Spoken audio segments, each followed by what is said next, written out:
ముందుగా హృదయపూర్వక నమస్కారాలు. పుట్టపర్తి జిల్లాకి ఈ రోజున రాష్ట్ర కార్యవర్గంలో ఉన్న మా యువత నాయకుడు కుమ్మరి కాంతి కుమార్ గారు, మా స్టేట్ నాయకుడు పారెపల్లి మహేష్ గారు, మా జిల్లా అధ్యక్షుడు నామాల శంకర్ గారు, సోదరుడు జెడ్పీటీసీ ఎంపీపీ ఆదినారాయణ గారు, మిగతా కుల సంఘ నాయకులకి, మిత్రులకి, శ్రేయోభిలాషికి, మీడియా మిత్రులకి అందరూ కూడా హృదయపూర్వకంగా పేరు పేరు నమస్కారాలు.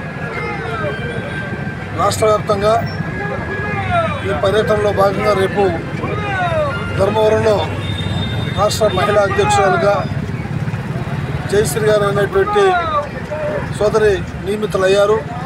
రేపు ఆవిడ ప్రమాణ శాఖ మహోత్సవ కార్యక్రమానికి వివిధ ప్రాంతాల నుంచి అశేషక జనం తరలి రావటం జరుగుతూ ఉంది. ఆ క్రమంలోనే మేము ఈరోజు మరి అక్కడికి బయలుదేరి వెళ్తున్నటువంటి నేపథ్యంలో మధ్యలో జిల్లా అధ్యక్షుడు నామాల శంకర్ గారి నాయకత్వంలో ఈ విధమైనటువంటి ఘనస్వాగతం తెలియజేసేందుకు వారికి ప్రత్యేకమైన ధన్యవాదాలు తెలియజేస్తూ, బీసీల పట్ల ఏ రాజకీయ పార్టీ అయినా సరే బీసీలను అడ్డం పెట్టుకుని బీసీలు ఓట్లు దండుకొని అధికారం తీసుకున్న తర్వాత బీసీలని విస్మరిస్తే మాత్రం ఆ రాజకీయ పార్టీలకి పుట్టగతులు ఉండవనేటువంటి విషయం కూడా నేను తెలియజేస్తా ఉన్నాను. ఎందుకంటే బలహీన బడుగు వర్గాల వారు, శ్రమజీవులు, కష్టజీవులు, ఎవరిని నమ్మితే వారితో ఉండేటువంటి వ్యక్తులు, వ్యక్తిత్వం కలిగినటువంటి వ్యక్తులు బలహీన బడుగు వర్గాల వారు. వాళ్ళకి కుట్రలు, కుతంత్రాలు, మర్మాలు, మాయలు తెలియవు. అలాంటి వ్యక్తులకి ఈ యొక్క రాజకీయ పార్టీల వాళ్ళు ఒక పావుగా వాడుకుని ఉన్నారు.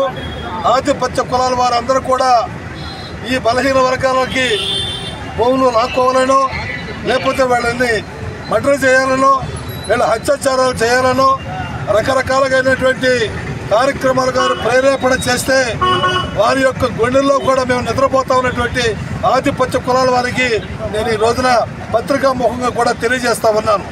సమాజమే దేవాలయం, ప్రజలే దేవుణ్ణి. అలాంటి స్ఫూర్తిని నమ్ముకుని సమాజంలో అట్టడుగున్నటువంటి వర్గాలకి సముచితమైనటువంటి న్యాయం చేసే విధంగా మీరు రాజకీయాలు చేయాలి, కానీ వీరి యొక్క జీవన స్థితిగతులను మెరుగుపరచాలి, కానీ వీరి యొక్క ఆస్తులు లాక్కోవాలనో, లేకపోతే వీరి యొక్క మరి అనేక రకాలుగా భయభ్రాంతులు చేసి రకరకాలుగా వీళ్ళని ఇబ్బందులకు గురి చేస్తే మనమేదో సాధించగలం అనుకుంటా ఉన్నారు. ఖబర్దార్, అలాంటి విషయాలకు మాత్రం బీసీ సంక్షేమ సంఘం ఉన్నంతకాలం బీసీలందరూ కూడా సమిష్టిగా ఉండాలి. బీసీలందరితో పాటు కూడా ఆధిపత్య కులాల వారికి కూడా మేము గౌరవిస్తాం. మా గౌరవానికి భంగం కలిగిన రోజున వాళ్ళ యొక్క గుండెల్లో కూడా నిద్రపోతున్నటువంటి విషయం తెలియజేస్తా ఉన్నాం.